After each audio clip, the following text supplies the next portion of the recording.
This is the incredibly rare Victoria Cross awarded to my great-uncle Albert McKenzie, who took part in the raid on Zeebrugge in April 1918.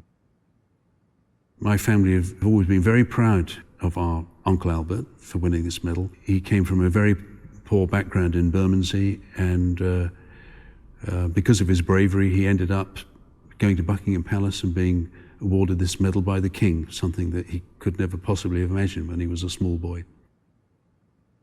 Sadly, not long after the raid, there was a Spanish flu pandemic that swept across Europe, and Albert caught the flu and died within a week. So in his short life, he accomplished a lot. It was rather sad that it was cut so short by Spanish flu. Albert came from a very humble background, born in Bermondsey just before the turn of the century, so into a very poor family, and I think life was tough. I think his father had spent some time in the poorhouse, and so he had a pretty rough start to life. And there were a lot of charities working in the East End of London and around that part of London at that time, where they helped young boys to get them off the street and set them on a decent path in life. One of those charities was run by Lord Shaftesbury, who had persuaded a lot of charitable organisations to fund a ship that was moored in the Thames, and it took boys of about the age of 10 or 12 years old. They went on board this old sailing ship, and basically they were trained to be sailors. Roughly half of them went into the Royal Navy, and the other half went into the Merchant Navy. And Albert, who was the youngest son of the family, and I should think probably a bit of an afterthought almost, his mother was in her 40s when he was born, got a place on the training ship Arethusa, moored in the Thames. So he went there at about age 11 or 12, where they taught them to swim and they had a uniform and they had a band, and they, amongst other things, taught them to box. And it turns out that Albert turned out to be quite a good boxer. So his first posting, I think, was HMS Neptune, which was a battleship, quite a new battleship based up in Scapa Flow. So he was on the HMS Neptune when the war broke out. And the Royal Navy, the only action, it was a major action they took part in, was the Battle of Jutland, 1916, which Albert was involved in. But after that, the Royal Navy was back in Scapa Flow, waiting for the German fleet to come out again, and really not doing a lot else but wait. But they did organise boxing competitions when they were up there, and Albert took part in those, and I think won the cup at his weight. He wasn't a big chap by any means, about 5'2", and quite slight, but I think probably quite a tough character because of his background, I guess. And then towards the end of the war, beginning of 1918, they asked for volunteers from the battle fleet up in Scapa Flow. They asked for volunteers to go on a raid, which they said would be very dangerous. They couldn't tell them what it was or where it was, but they wanted unmarried men, young, fit men, and it made it quite clear that chances of them surviving the raid were quite low.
A lot of people think it was only the Second World War where submarines were sinking all the cargo ships, bringing food to the. But in the First World War, it was almost more of a problem, and German submarines were sinking an awful lot of cargo ships, bringing food and supplies to the British Isles. And once the Germans had invaded Belgium and France, they established submarine bases in Bruges. And the submarines travelled from Bruges down the canal, or the two canals, one to Zeebrugge and one to Ostend.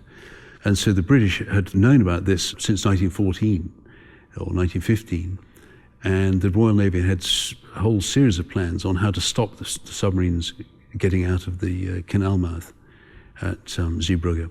But all the plans had been shelved because they were too dangerous or impossible, or they couldn't figure out how they could actually do it. And it wasn't until 1918 where one of the plans that had been around for a while, they dusted it down again, and Admiral Keyes, Roger Keyes, decided that he would give it a good go. So an appeal was made throughout the Grand Fleet for volunteers to take part in a hazardous operation. Men were encouraged to volunteer, particularly interested in men who could box or were keen sportsmen. They did get quite a lot of volunteers, and Albert was one of them. And he came down to Chatham with his officer and a few men from the Neptune.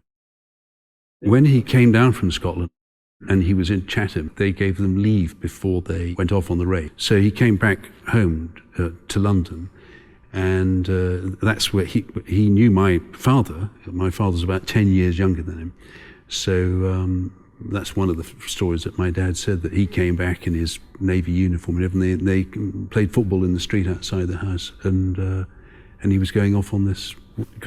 They didn't know what it was, so he couldn't tell them. But so he was the big hero. See, my dad was about 10 and he was about 19. So he said, yeah, they played football with him in the street before that. It was quite nice.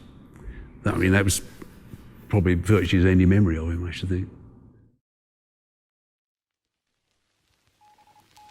Cipher 143, top secret. Admiral Keyes' plan to block Zeebrugge has been accepted. Stop. HMS Vindictive will land sailors and marines on the harbour mole to create a diversion for block ships. Stop. Plan demand surprise. Expect staunch German resistance. Stop. So the idea was that to stop the submarines coming out of the canal mouth at Zeebrugge, they would sail 3 old cruisers full of rubble and concrete, sail them into the mouth of the canal and turn them sideways and scuttle them so that they would sink across the mouth of the canal, stop the submarines coming through. So to get these ships into the harbour and to get them into position, they needed to create a diversion. There were 70 ships in flotilla that were sent to Zeebrugge. They sailed from Dover and the Thames estuary. As they travelled the 70 miles across the English Channel, coastal motorboats were speeding towards Zeebrugge and were creating a smokescreen around the mole. There was going to be a diversionary attack upon the mole by the salt ships HMS Vindictive and the 2 Mersey ferry boats Iris and Daffodil, brought as a contingency plan in case Vindictive was sunk, so they could evacuate the sailors and the Royal Marines and bring them back to England. On the port side, we could see a dark mass looming large through the fog, and knew we were nearing the mole. Minutes seemed like eternities. Then came the order to get ready and load our weapons. It was a welcome relief to have something to do to divert one's thoughts from outside happenings. Excitement was at fever heat, and our nerves strained to the utmost.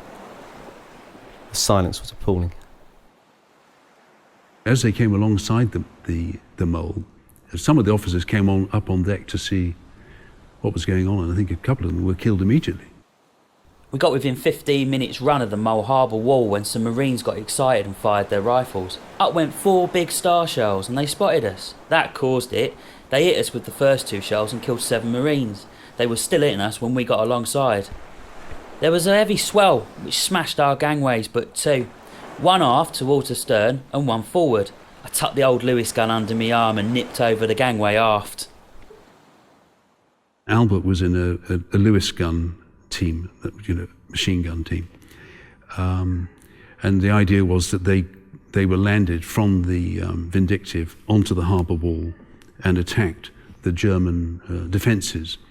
The ramp, which should have been straight across from the ship onto the top of the harbour wall, was actually quite a steep slope. By the time they got up that ramp onto the top, there's a walkway at one level of the mole, and then iron steps down onto the main area of the mole. When they got onto that, they were completely exposed to German fire from every direction. They were attracting all the fire that there was. So they were actually in effect, going over the top into a hail of bullets. There were 2 of my gun's crew killed inboard. I turned to my left and advanced about 50 yards, then lay down. You ought to have seen them nip out and try and get across to the destroyer tied up against the mole.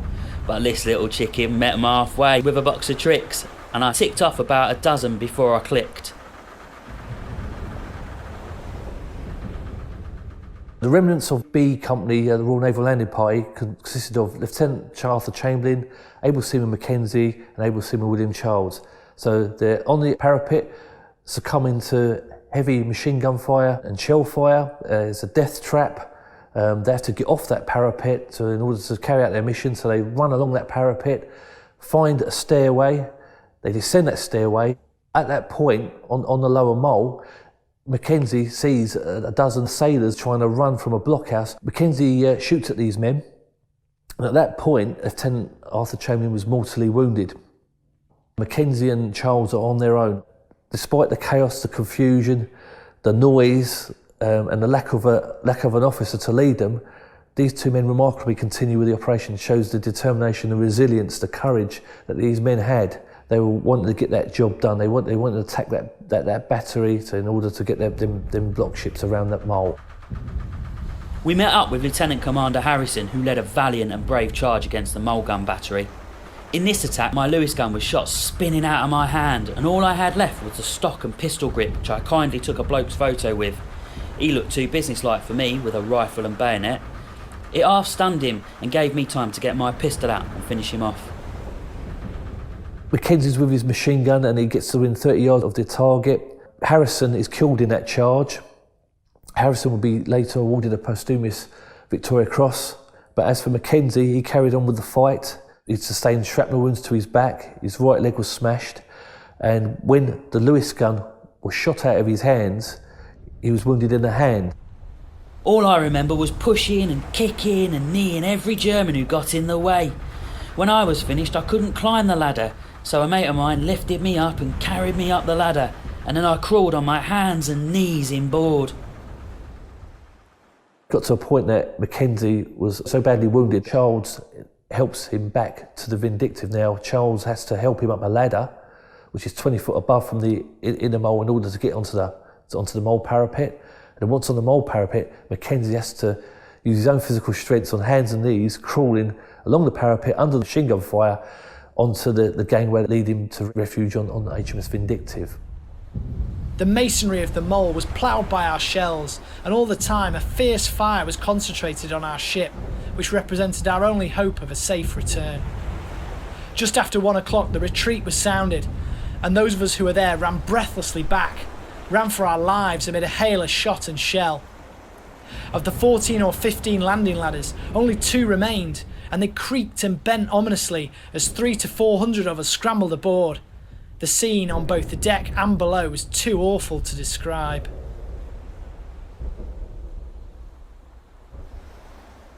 On Vindictive, you've got Captain Carpenter on the bridge, so when they withdraw, Carpenter's done a remarkable job in getting Vindictive to the mole, and after 45 minutes, and he's seen the block ships pass the mole, he considers his job's done, and he stood on that bridge of HMS Vindictive under heavy fire, such to the extent that he nearly lost his life. This is the cap worn by Captain Carpenter, and when the Vindictive came under such a huge amount of heavy close-range fire, Captain Carpenter stayed on the bridge, and even when the bullets were flying all around him, just faced the enemy. In fact, one bullet went in the front, across the back of the cap and out of the back. And on his binocular case, the bullet must have hit the front of the case. This will have been just strapped to the front of his chest. That's the amount of fire that he was quite happy to stand in front of whilst commanding HMS Vindictive. We steamed away northwestward at utmost speed. The flames were pouring through the holes in the funnels, and the ship had the appearance of being heavily on fire. As Vindictive sped seaward, we had the sensation of the ship jumping at irregular but frequent intervals. This may have been due to the concussion of a heavy shell striking the water nearby. The ship had already been hit so often that any further damage of the same description would hardly have been noticed. On arrival in Dover on the morning of St. George's Day, we saw the cost of our landing. One thing was evident: it cost a great deal of blood. When they arrived at Dover, dock workers were in awe of the damage to the superstructure, the bullet holes through the funnels, the destruction on the decks. There were 277 killed and 377 wounded, of which many were sent to hospitals in the Kent area, at Deal, Gillingham, and in the case of Albert McKenzie, he was sent to Chatham. And he wasn't in a very good state, so I think he probably felt he was very lucky to have survived. I mean, he was on crutches because he'd been wounded in the foot and wounded in the back, but he was going to recover from his wound. Before that, Admiral Keyes, who'd been in charge of the whole Zeebrugge raid, wanted to use the raid as a sort of propaganda tool to raise morale, show that the Royal Navy were doing their bit. And so on that basis, he thought there should be a lot of medals awarded for bravery. And that basically his view was probably that everyone that took part should get a medal for bravery. And there's a clause in the Victoria Cross warrant which says that if you can't decide who was the bravest person in a particular battle, you can ask all the people that were there to nominate someone and have a ballot, and they can choose the person basically to get the Victoria Cross to represent all of them, or the one that they all thought deserved it the most. And so there were a series of ballots. Albert McKenzie's name was put into the ballot, along with quite a few other people. But anyway, Albert McKenzie won the ballot with a vote from his colleagues, which I actually think is almost a better way of being awarded the Victoria Cross, that all the chaps who were there with you, all your colleagues that knew what you did and said, yeah, you're the chap that should get it. So that he went to Buckingham Palace, where they had, because of the war, and there were a lot of medals being awarded, so it was quite a big event, and there were hundreds of people there. And he went with his mother and his sister, my great aunt Mary. He was still on crutches, but he looks pretty cheerful. He was recovering from his wounds, but he went up to get his medal from the king on crutches, which I think makes a lovely picture. He steps back and salutes, holding his crutches, and it's quite dramatic. And then he went back to Bermondsey, Shorncliffe Road, where his mother lived, and had this sort of huge hero's welcome in the East End of London, and all the mayor came out, and all the local dignitaries. And I should think for a boy of 19 who'd been brought up in very humble circumstances, it was completely overwhelming. And you can see the look on his face. He's like a sort of rabbit caught in the headlights, really, that it's just suddenly to be the centre of attention like that is something that he would never have been prepared for, or probably didn't cope with it brilliantly, but he seems to be shy but smiling. And then he went back to Chatham Hospital to continue recovering from his wounds. But then the Spanish flu pandemic started to ravage the country, and as I understand it, it particularly hit young men. Well, it's a terrible thing, isn't it, to have a soldier, to be a soldier, to survive all that. My father was there, I know a little bit about it. To survive all that, come home and catch the Spanish flu and die of the Spanish flu. It was not unusual, I don't think. It was very unusual for a VC like Albert to do it because there weren't many VCs around. Well, a feature of And a terrible feature, really, about this outbreak, the Spanish flu, was it attacked young men and young women. And by that I mean 18 to 30-year-olds. Then that's normally the group, like now, before, and ever since. That's normally the group that escapes the ravages of flu. Flu normally targets children under the age of 4 and elderly grandparents, over the age of 65. But this particular one went for the 18 to 25 to 30 groups. And that was quite apparent pretty early on. I think Albert was 20, just at the perfect age where this virus was moving and killing. So it was not a good time, if you like to put it that way, to be alive as a young man at that time. So you'd had the war and you had the Spanish flu, everything together.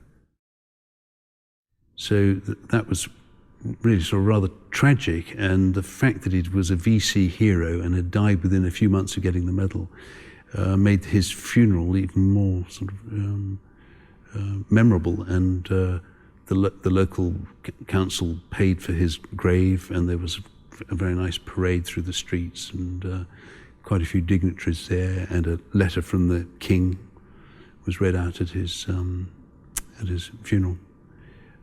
So that really was the end of Albert's life, but now his mother, who I should imagine was quite frail, and I imagine that hit her quite hard because she'd already lost quite a few of her children through illness and all the rest of it.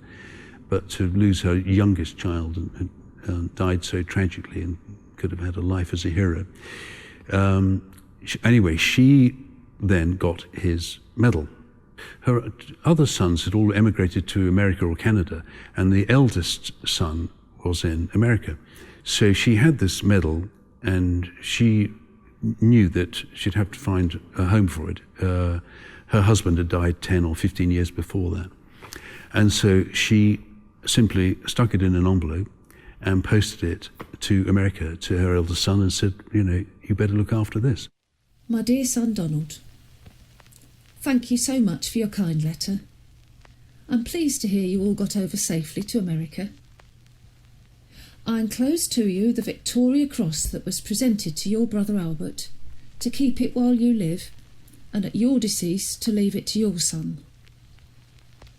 I'm not too well, but I shall be thankful if you keep it safe, as it will be off my mind, and I shall not feel worried for fear of losing it, for I am too forgetful now. I have altered so much one way or another. But I do wish you every success and good health. I cannot say more than that. It is the best I can do. Fondest love to you all. Your ever affectionate and loving mother. And so he had it in America. When he died, his son inherited it. And when the son died, the grandson inherited it. And that grandson was doing his family tree and looking for his relatives and everything. And he wrote to my father, who passed the letter on and said, well, you can tell him what you know about our family. So I wrote back and said, well, this is us and this is our connection. And by the way, I've been looking into my great-uncle Albert and his Victoria Cross. And isn't it sad that nobody knows where it is? Of the 1,500-odd Victoria Crosses, there are a handful of them which are lost. And even the Imperial War Museum, they've got it marked as whereabouts unknown. And it's rather sad. So he wrote back and he said, well, no, I've got it. And it's been in the bank for years and years. He said, but now that you've mentioned it and you've raised it, I'll go and get it out of the bank and have a look at it. So then he said, well, actually, it's a pity to put it back in a bank vault.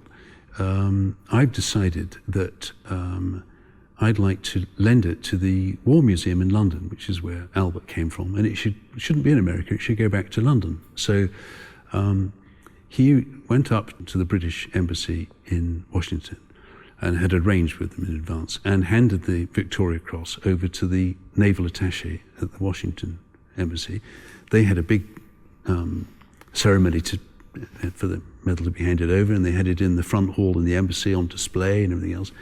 And then the naval attaché had a special flight back to the UK and brought it here to the War Museum to hand it over, and it was all photographed. And in fact, that's when they invited me to come and see it. And my cousin Don McKenzie left it on loaned to the War Museum. And in fact, what happened when he died, in his will, he left it to the War Museum. But he nominated me to be the family representative if anyone had any questions or wanted to hear about it. You know, simply because I've been chasing up Albert's story for years and years and you know, learnt a bit about it.